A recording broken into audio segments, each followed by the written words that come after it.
ये कहानी है एक ऐसी लड़की की जिसका नाम था खुशी। एक छोटा सा गांव, कच्ची मिट्टी के घर और उन्हीं घरों के बीच रहती थी ये लड़की। शांत, सरल, लेकिन सपनों से भरी हुई। खुशी बचपन से ही पढ़ने में बहुत तेज थी। वो हर सुबह स्कूल सबसे पहले पहुंचती, पुराना ब्लैकबोर्ड साफ करती और अपनी कॉपी खोलकर बैठ जाती। उसकी आंखों में एक अनोखी चमक थी, एक ऐसा सपना जिसे देखकर लगता था कि यह लड़की जिंदगी में कुछ बड़ा करेगी। 10वीं की बोर्ड परीक्षा आई। सारी रातें पढ़ाई में बिताने वाली खुशी ने 400 नंबर लाकर पहला डिवीजन हासिल किया। गांव के मास्टर साहब ने कहा, खुशी, अगर तूने आगे पढ़ाई जारी रखी ना, तो तू जरूर कुछ बनकर दिखाएगी। लेकिन सपनों के रास्ते में मुश्किलें भी आती हैं, और खुशी की मुश्किलें अब शुरू होने वाली थीं। घर की हालत कमजोर थी। माँ दूसरों के घर बर्तन धोती थी, पिता खेतों में मजदूरी करते थे। पैसे की तंगी, समाज की बातें और सबसे बड़ी दीवार, गांव की सोच।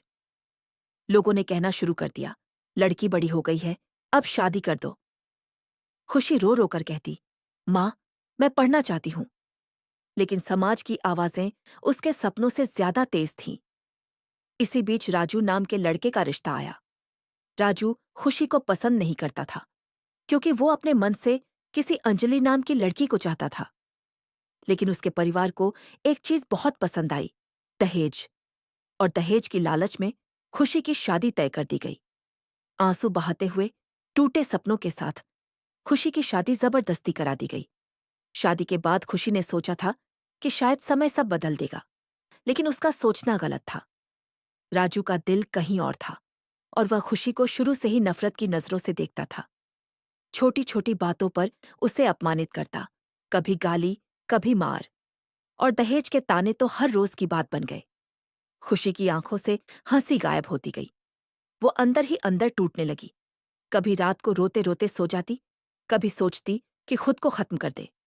लेकिन फिर उसकी 10वीं की कॉपी याद आती, वो कॉपी जिसमें उसने लिखा था, मैं आईएएस बनूंगी। एक दिन राजू और उसके घरवालों ने दहेज को लेकर इतना बड़ा तमाशा किया कि घर की दीवारें भी शर्मिंदा हो जाएं। राजू ने रात में खुशी को बेरहमी से मारा, इतना कि उसका शरीर कांपने लगा, सांसें लड़खड़ाने लगी। और फिर उसने उसे घर से बाहर फेंक दिया, अंधेरी सड़क पर, बिना चप्पलों के, बिना किसी सहारे के। खुशी अकेली थी, थकी, टूटी, घायल। राजू ने कहा, मुझे तुमसे तलाक चाहिए, मैं तुम्हें नहीं चाहता। और उस रात खुशी की जिंदगी खत्म नहीं हुई, बल्कि शुरू हुई। खुशी किसी तरह अपने मायके पहुंची। माँ ने उसे देखा और रोते हुए गले लगा लिया। पिता के हाथ कांपते रहे, लेकिन खुशी के आंखों में अब डर नहीं था, बल्कि एक आग थी, अपने आप को साबित करने की। कुछ दिनों बाद तलाक का कागज भी आ गया। लोग बातें करने लगे, तलाकशुदा लड़की, इसका घर तो बर्बाद हो गया। लेकिन खुशी ने पहली बार अपने अंदर की आवाज सुनी, और उसने कहा, अब मैं गिरूंगी नहीं, अब मैं उड़ूंगी, अब मैं आईएएस बनूंगी। यह वो फैसला था जिसने उसकी पूरी जिंदगी बदल दी। खुशी ने फिर से पढ़ाई शुरू की। सालों बाद किताबें उठाना आसान नहीं था, कई चीजें भूल चुकी थी, लेकिन उसने हिम्मत नहीं छोड़ी। वह सुबह 4 बजे उठती, घंटों पढ़ती, माँ के कामों में हाथ बटाती, फिर कोचिंग जाती और रात को देर तक पढ़ाई करती रहती।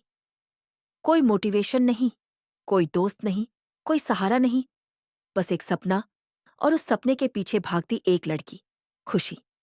धीरे धीरे मेहनत रंग लाने लगी।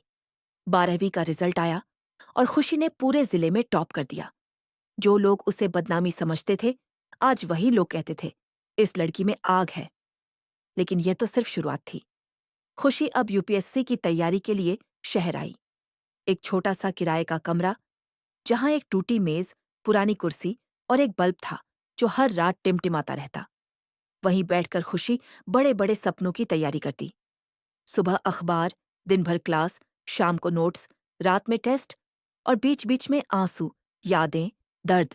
लेकिन कदम नहीं रुकते थे। पहला प्रयास दिया, प्रीलिम्स भी पास नहीं। दिल टूटा, लेकिन इरादे और मजबूत हो गए। दूसरे प्रयास की तैयारी शुरू हुई। इस बार उसने खुद को पूरी तरह झोंक दिया। प्रीलिम्स क्लियर, मेंस क्लियर, और आखिर इंटरव्यू। इंटरव्यू में पूछा गया, आपके जीवन की सबसे बड़ी चुनौती क्या थी? खुशी ने हल्की मुस्कान के साथ कहा, सबसे बड़ी चुनौती तलाक नहीं था। सबसे बड़ी चुनौती खुद को साबित करना था। और फिर आया वह दिन, यूपीएससी रिजल्ट का दिन। खुशी ने हाथ कांपते हुए रोल नंबर डाला और अगले ही पल उसकी आंखों से आंसू बह निकले। खुशी चेयर से 100 नंबर पर आई, उठी, मां के पास गई और चिल्लाई, मां, मैं आईएएस बन गई। मां रो पड़ी। पिता की आंखें भर आईं। पुराना छोटा सा घर अब जीत की गूंज से भर गया था। गांव वाले जो कभी उसे ताने मारते थे, अब कहते थे, हमारी खुशी ने कमाल कर दिया। और उधर राजू टीवी पर उसका इंटरव्यू देख रहा था, जहां वह आईएएस ऑफिसर के रूप में बोल रही थी, आत्मविश्वास से, हिम्मत से और अपनी पहचान के साथ। खुशी गांव लौटी। लड़कियां उसके आसपास जमा हो गईं। किसी ने पूछा, दीदी, हम भी कुछ बन सकते हैं? खुशी मुस्कुराई और बोली, हाँ, क्योंकि हमारी जिंदगी किसी की नफरत से नहीं, हमारे सपनों से बनती है।